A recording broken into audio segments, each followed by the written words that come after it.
అశ్రేష్టంబౌ గ్రంథములో ఎచ్చాట చూచిన ఆధరణయున్నది. సుఖ దుఃఖములో వాగ్దానమున్నది. విశ్వాసముంచి ధ్యానించుడి, విశ్వాసముంచి ధ్యానించుడి. కాబట్టి ఈ గ్రంథములు, ఆ శ్రేష్టము గ్రంథములు ఎచ్చడు చూసినా ఏముంది?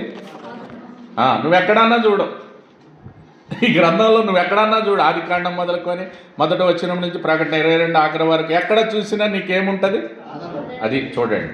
రెండోది ఇంకొక మాట ఉంది, సుఖ దుఃఖాల్లో.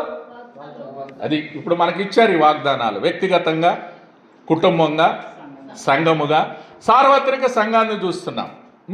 మీరు చూసుకోవాలా, మీ వ్యక్తిగత వాగ్దానం అంతా అధ్యాయం చదవాలా. నాకేమిచ్చాడు వాగ్దానము, నా కండిషన్ ఏముంది అని మీరు చదువుకోవాలి.